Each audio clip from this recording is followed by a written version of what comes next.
Alors bonjour à tous et bienvenue dans cette nouvelle vidéo. Donc aujourd'hui nous allons parler d'un sujet beaucoup moins connu. Comme nous venons de parler de l'addiction au sexe, nous allons parler de l'addiction du surdoué aux relations.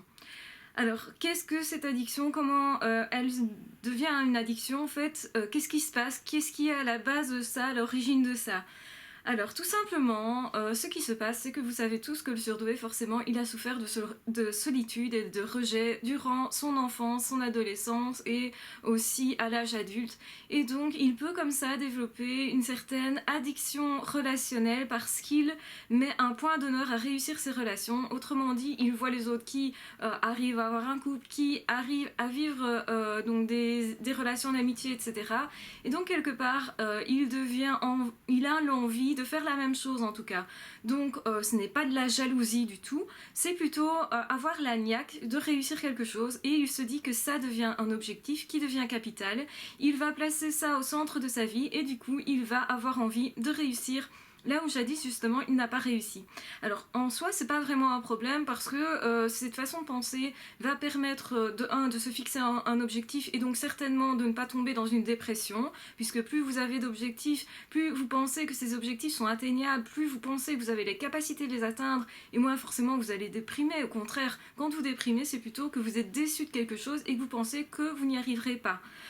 Que vous avez éventuellement des rêves mais que ces rêves sont inaccessibles et c'est ça qui fait qu'effectivement un HP va vraiment tomber en dépression puisque lui tout est accentué, donc évidemment la tristesse et la déception va l'être aussi et du coup c'est pour ça qu'il peut plus facilement tomber bas, mais il peut aussi avoir le sens du défi beaucoup plus et l'envie de réussir beaucoup plus aussi et du coup ça va devenir une obsession à partir du moment où il va y penser, il va donc centrer sa vie vraiment là-dessus et il va se culpabiliser fortement s'il n'y parvient pas. Donc le problème n'est pas de se fixer un objectif puisque nous en avons tous et c'est plutôt quelque chose qui nous permet d'être heureux dans la vie au final, de poursuivre des objectifs. Ça fait partie de la vie, ça fait partie du bien-être aussi. C'est généralement quand on n'a pas d'objectif que l'on se sent mal, que l'on ne sait pas trop bien vers quoi orienter sa vie. C'est à ce moment-là que généralement ça ne se passe pas très bien en nous et pour nous. Alors ici le problème c'est évidemment que il va reproduire à répétition des échecs. Au lieu d'analyser ce qui s'est passé dans les relations donc, antérieures, il va plutôt reproduire continuellement la même chose en se disant plus j'essaye et plus je vais forcément parvenir à un résultat. C'est utopique, on ne peut pas faire tout le temps la même chose en pensant qu'un jour ça va donner autre chose. Quand vous avez des échecs successifs comme ça, c'est que vous faites quelque chose qui n'est pas adapté. Alors attention, j'ai pas dit nécessairement que vous n'étiez pas apte, c'est autre chose. Ici, dans le cas du surdoué, du SD et du HP, le problème est plutôt centré sur le fait que vous êtes en fait en train de vouloir quelque chose, mais qu'au lieu d'analyser les éventuelles possibilités d'y arriver, vous êtes trop centré sur ce que vous voulez obtenir et du coup vous n'analysez pas qu'éventuellement ce qu'il vous faut par exemple au niveau relationnel est quelque chose de complètement autre que ce que pourrait vouloir une personne, on va dire ordinaire, hein, pour ne pas dire normopensant à nouveau. Donc c'est-à-dire que vous ne comprenez pas que votre fonctionnement est différent que ce que vous attendez, différent. Vous allez en fait, plus les déceptions vont être importantes, plus vous allez mettre la barre haut et moins il y a d'analyse, moins on se comprend, moins on se connaît et forcément plus on a tendance à tomber dans une sorte de routine où au final ça se termine chaque fois par une blessure et au fait ces blessures-là vont s'accumuler et ce qui va faire dire au HP qu'à un moment donné il n'en veut plus, il en a marre, il ne supporte plus cette vie-là, ce monde-là éventuellement et ces humains-là, il peut devenir aigri parce qu'il ne parvient pas à accéder à un rêve.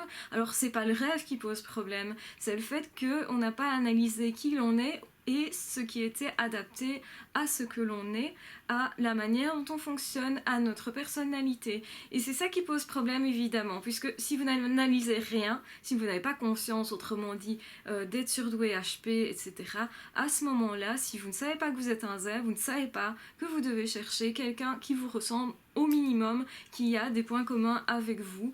Alors évidemment, vous pourriez par hasard tomber à un moment donné sur une bonne personne, quelqu'un qui vous correspond, qu'il soit zèbre ou pas. Mais c'est quand même plus compliqué quand on n'a pas de boussole de naviguer que quand on en a une et que l'on sait ce qu'on recherche. Donc là-dedans, il y a vraiment une addiction qui finalement se transforme presque à l'addiction à la douleur, puisque en fait, il va comprendre que tôt ou tard, de toute façon, ça va être à nouveau un échec, puisqu'il se dirige chaque fois dans la même voie.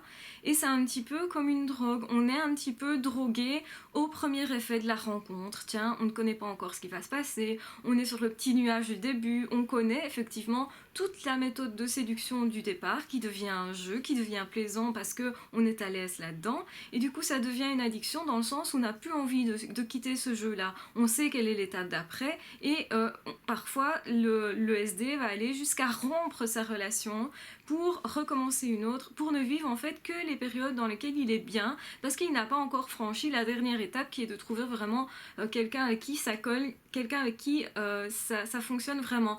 Donc il y a une addiction relationnelle qui va se mettre en place, où on va multiplier les relations, non pas au final dans le but d'atteindre l'objectif de vraiment trouver une personne qui correspond, puisqu'on ne sait pas que l'objectif est celui-là, mais plutôt dans le but de rechercher l'expérience du début, les premiers émois, le côté je nage un petit peu sur une sorte de nuage comme ça, enfin je nage, non, je suis sur un petit nuage et je vais nager très certainement après, mais c'est pas grave, je nie l'affaire, et donc on devient vraiment, on aime bien ces sortes de shoots d'adrénaline émotionnelle qui plaît tant, je vais dire à certains SD en tout cas, qui parfois... Enfin, justement, c'est ça la problématique, c'est difficile à gérer, etc. Mais en même temps, on aime bien ces shoots-là parce qu'on est habitué à ça et parce que justement, ça lui rappelle qu'au moins ça, il est parvenu à gérer ça, à gérer ces shoots-là qui sont vraiment de l'adrénaline. Hein. Quand vous tombez amoureux, vous avez vraiment comme ça tout un état émotionnel, tout un vécu qui est particulier et que le SD peut répéter à l'infini justement parce que en fait, il manque la dernière étape. Et donc, on espère pour lui, évidemment, qu'à un moment donné, il va tomber sur la bonne personne et qu'il va pas commencer à fuir, parce que ça aussi, c'est le risque. C'est qu'à un moment donné, ils se disent, ok, de toute façon, la relation va se terminer, je suis habitué à ça, et donc je répète le même cycle. Sauf que quand il tombe, en fait, sur une personne avec qui ça peut coller, il le laisse tomber, parce qu'il se dit, ben non, ça va être comme les autres relations, ça va capoter à un moment donné, ça va se solder par un échec, je veux pas vivre l'échec, je veux pas vivre les derniers instants, et donc je fuis, je me barre vite, et je recommence ailleurs une autre relation. Il y a effectivement des surdoués qui fonctionnent comme ça, des zèbres qui fonctionnent comme ça, malheureusement parce qu'ils ne savent pas qu'ils sont zèbres.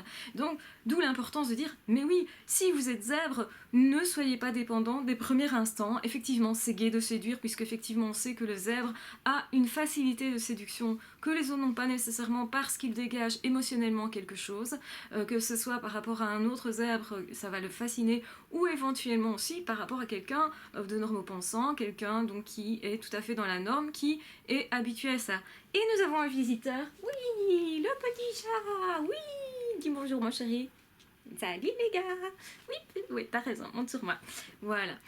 Alors, donc tout ça pour vous dire quoi? Tout ça pour vous dire, bien, faites attention à ce que vous êtes, à la façon dont vous fonctionnez, respectez-vous, acceptez comme vous êtes, tout simplement. Ne fuyez pas ça dans le relationnel, sous prétexte que oui, faire un couple c'est important, oui, avoir des amis c'est important, mais c'est pas pour ça que vous devez continuellement recommencer les rencontres. Alors ça peut être en amitié aussi, hein. Je parlais d'addiction relationnelle, évidemment au niveau du couple c'est évident, mais alors... L'amitié, ça peut aussi être le cas, parce qu'il y a aussi une sorte d'adrénaline, de rencontre, de « oh, j'ai envie de découvrir l'autre, comment est-il, etc. » Et puis on se lasse à un moment donné. Pourquoi éventuellement aussi parce que l'autre ne fonctionne pas comme nous et n'a peut-être pas toute cette envergure d'esprit qu'ont les zèbres. Alors je vais peut-être me faire frapper en disant ça. Oui, les zèbres ont une envergure d'esprit très large parce qu'ils s'intéressent à énormément de choses, et forcément quand vous rencontrez un normopensant, je vais dire moyen, on va dire lambda, hein, même si c'est un cliché, on le sait tous, ils sont pas non plus tous pareils.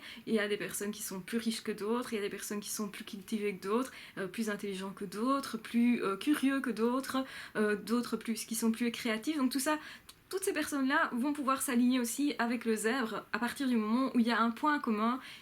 Ce point commun peut faire aussi une relation exceptionnelle, donc il ne faut pas non plus garder des œillères et se dire seul un zèbre peut convenir à un zèbre, même si forcément quand c'est un zèbre, il a plus de chances de ne pas se lasser, aussi vite en tout cas, de moins se lasser on va dire, et du coup d'arriver à créer une relation durable dans le temps, une relation où il y aura une symbiose, où il n'y aura pas besoin d'expliquer puisque l'autre va avoir les mêmes mots, va avoir le même fonctionnement, donc n'aura pas nécessairement besoin d'explications pour communiquer, ce que par contre ça risque de poser problème avec certains, en tout cas normopensants, qui eux ne vont pas comprendre le langage du surdoué, et donc du coup vont demander des explications, ce qui peut éventuellement lasser le surdoué aussi, à la longue de ne pas être compris, il va se dire mais pourquoi je dois toujours me justifier, mais pourquoi je dois toujours m'expliquer.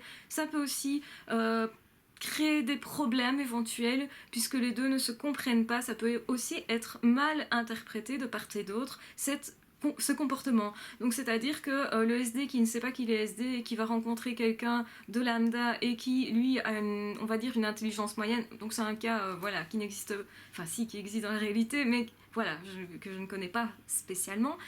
Je prends pas quelqu'un en particulier, c'est ça que je veux dire. Et donc finalement, le SD, lui, qui ne sait pas qu'il fonctionne comme ça, va se dire mais pourquoi moi je dois toujours faire l'effort d'expliquer.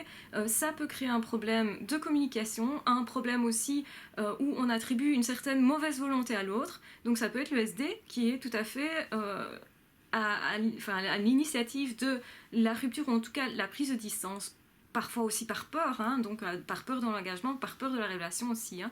Et donc du coup, il va y avoir une discordance, en tout cas au niveau de la relation, où les deux ne sont plus sur le même pied, ne sont plus à égalité, et ça pose problème dans toute relation. Pour que deux personnes vraiment soient amies ou soient amants de façon respectueuse, évidemment, il faut que les deux soient sur le même pied, alors que ce soit au niveau de l'intelligence, que ce soit au niveau de la vitesse de parole, de gestes, de comportement. S'il y en a un qui est toujours speed et l'autre qui est mou comme voilà, ça va pas aller.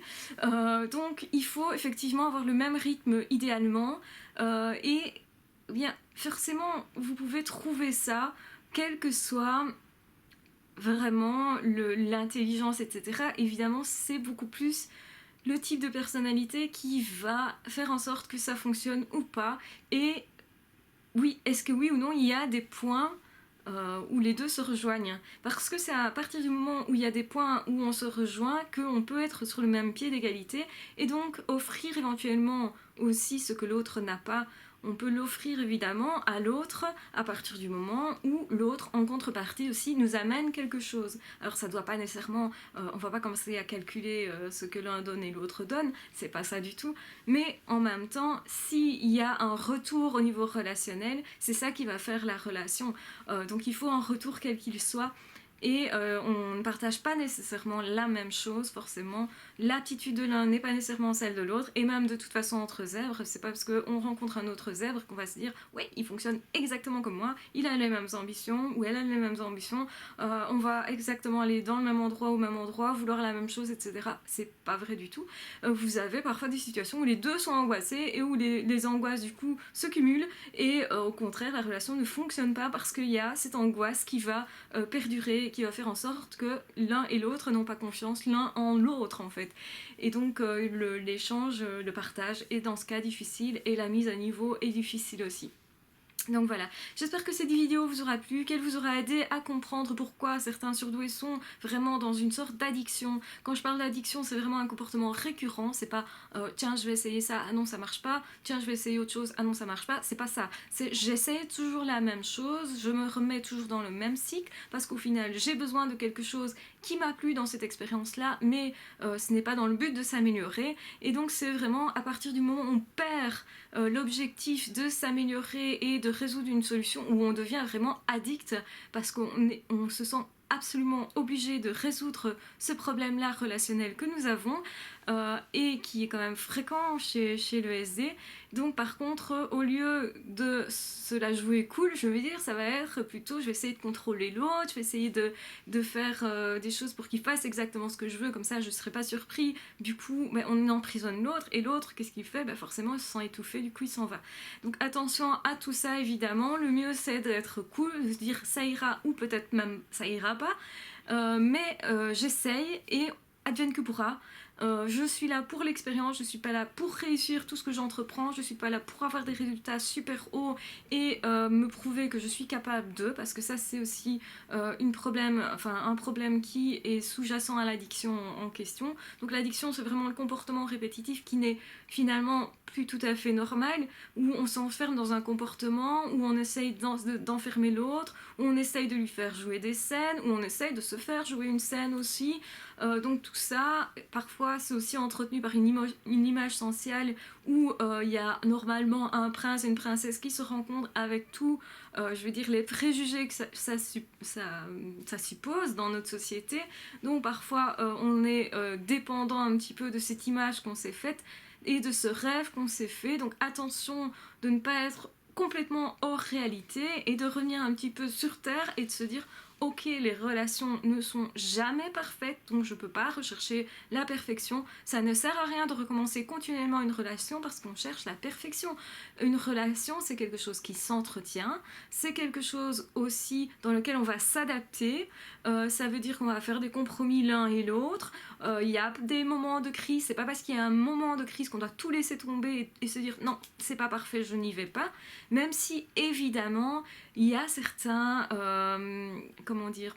un certain niveau à atteindre, parce que le surdoué généralement est quand même perfectionniste l'un et l'autre et du coup attend quand même des choses assez hautes au niveau entre guillemets performance, on va dire.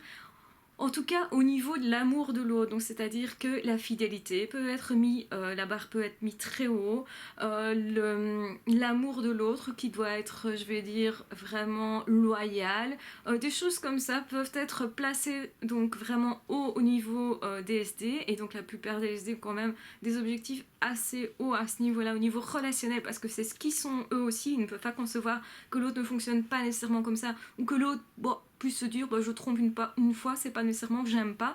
Donc ça, le SD sait pas faire avec ça.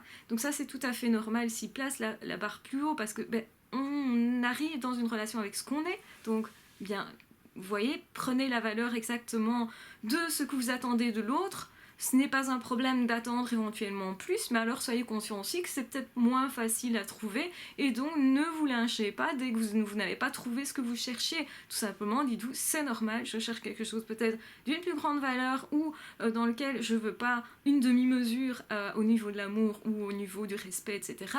Et donc pour moi, si ça c'est important, eh bien je sais aussi que je vais peut-être atteindre une plus grande qualité de bonheur, ce qui est possible parce que on le sait tous, le SD est trop tout, le zèbre est trop tout, et donc il est très amoureux ou il n'est pas, mais il donne tout ou il ne donne rien.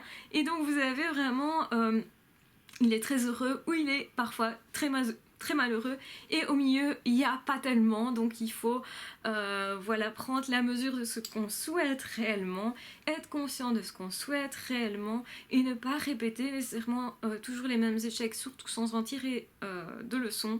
Donc si vous êtes zèbre, ouvrez les yeux, voyez-le, prenez conscience de ce dans quoi vous êtes, qui est différent de ce dans quoi le voisin sera. Et donc c'est pour ça qu'il faut en prendre conscience pour ne pas se culpabiliser, pour ne pas rester dans des échecs, pour ne pas non plus aller se fouetter d'avoir échoué là ou là. Donc ne vous culpabilisez pas parce que ça ne sert pas à grand chose, ce n'est pas constructif. Soyez plutôt constructif, vous échouez, c'est pas grave, recommencez, mais évaluez pourquoi cet échec, évaluez pourquoi, donc c'est-à-dire ce qui vous a manqué éventuellement de cette relation, ce que vous pourriez éventuellement retrouver dans une autre relation, ce que vous voulez garder éventuellement que vous n'avez pas eu possibilité de garder. Donc vraiment faites un bilan, je vais dire, de vos expériences et revenez avec ça vers d'autres personnes pour être vraiment entier et être vraiment conscient aussi de ce que vous êtes vous et de ce que vous avez à offrir vous à l'autre et de ce que vous pouvez proposer à l'autre comme relation.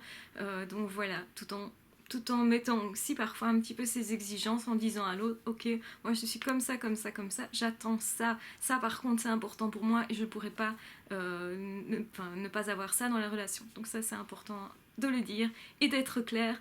Et voilà, surtout ne tournez pas en rond, c'est pas utile. voilà, c'est pas constructif. Donc moi j'espère que cette vidéo vous apprendra à ne pas tourner en rond, à sortir de tout ça, à avancer au niveau relationnel. Donc c'est pas grave qu'il y ait des échecs, on en a tous.